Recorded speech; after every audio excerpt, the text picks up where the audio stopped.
नमस्कार, स्वागत, सत्कार, बेहद आभार दोस्तों। मैं हूं आपका दोस्त नीरज शर्मा। हनुमान बेनीवाल घटिया किस्म के आदमी हैं। उनसे अच्छे तो गोविंद सिंह डोटासरा हैं, सचिन पायलट हैं, अशोक गहलोत हैं, ऐसा भाजपा के प्रदेश अध्यक्ष मदन राठौड़ का कहना है। अभी हाल ही में उनकी पत्नी की तबीयत अचानक से खराब हो गई। उनका हाथ काम नहीं कर रहा था, बिल्कुल फोन भी नहीं उठाया जा रहा था जैसा वो बता रहे थे। और उसके बाद इमीडिएटली उन्होंने एयर एम्बुलेंस अरेंज की, हेलीकॉप्टर से उनको एयरलिफ्ट किया गया और तत्काल उनको मेडिकल सहायता दिलवाई गई। जिस पर हनुमान बेनीवाल बयान देते हुए कहते हैं कि जिस तरह से प्रदेश अध्यक्ष मदन राठौड़ की पत्नी के लिए हेलीकॉप्टर आ सकता है, जोधपुर के बस में हुए हादसे के पीड़ितों के लिए भी हेलीकॉप्टर आ सकता था, उनको भी मेडिकल सुविधा मिल सकती थी। जिस पर पलटवार करते हुए बीजेपी प्रदेश अध्यक्ष ने बयान दिया है कि हनुमान बेनीवाल घटिया किस्म के व्यक्ति हैं, घटिया किस्म की राजनीति करते हैं। बिलो द बेल्ट हमला करना इसी को कहते हैं। जहां एक तरफ दूसरी पार्टी के नेतागण हैं, वो राजनीतिक आरोप लगाते हैं, लेकिन एक ह्यूमैनिटी के लेवल पे आकर उन्होंने उनकी पत्नी का हालचाल भी पूछा। हनुमान बेनीवाल इसी तरह की राजनीति करते हैं, जिस पर मदन राठौड़ काफी ज्यादा नाराज और क्रोधित होते हुए दिखाई दिए। उसी पे बातचीत करेंगे। हमारे साथ में राजनीतिक विश्लेषक हैं, काफी वरिष्ठ पत्रकार हैं, सुंदर शर्मा जी। सुंदर जी, क्या कहना चाहेंगे दोनों बयानों के बाद में और पूरे घटनाक्रम के बाद में?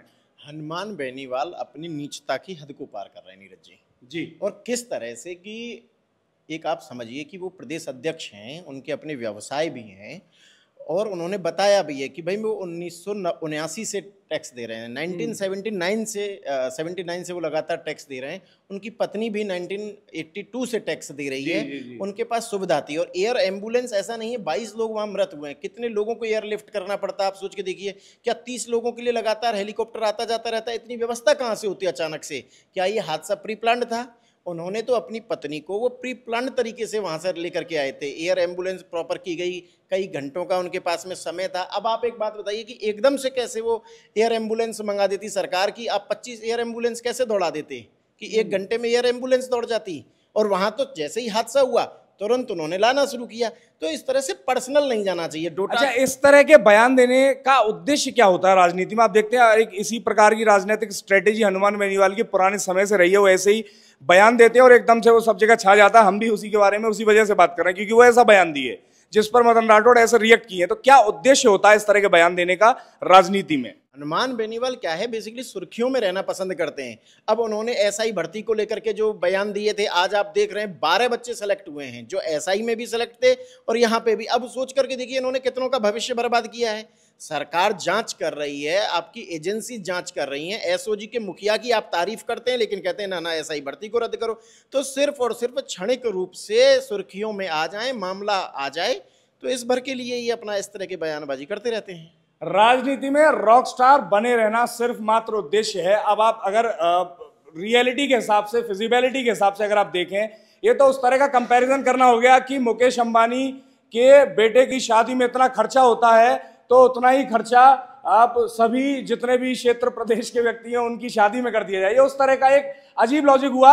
आप ही कल्पना करके देखिए, किसी के पास व्यवस्था, सुविधा, संसाधन, सिस्टम है, उसने उसका इस्तेमाल किया और अपने लिए वो सुविधा का लाभ उठाया। अब और वो भी अपने निजी खर्चे पे, जैसा मदन राठौड़ अपने बयान में बताया कि उनकी फैक्ट्री से उसका पेमेंट हुआ है, रिसिप्ट बिल वो सारे उपलब्ध करवा दिए और वो लंबे समय से टैक्स पेयर भी हैं। तो ये तो रियलिस्टिक ग्राउंड वाली बात है। सिर्फ सुर्खियों भर में बने रहने के लिए इस तरह का बिलो द बेल्ट बयान देना, आपकी क्या राय है इसके बारे में जरूर बताइए। मदन राठौड़ जिस तरह से इस पर रिएक्ट कर रहे हैं उसके बारे में क्या राय है वो जरूर बताइए। और विशेष तौर पर हनुमान बेनीवाल जिस मुद्दे को भी उठाए हैं, जो बात कहे हैं, क्या इस तरह के घटनाक्रम में इमरजेंसी में सरकार एयर एम्बुलेंस उपलब्ध करवा सकती है? उसमें कितनी फिजिबिलिटी है, कितनी सत्यता मानते हैं, वो भी जरूर आप कमेंट में अपनी राय जरूर दीजिएगा। जय हिंद, जय भारत।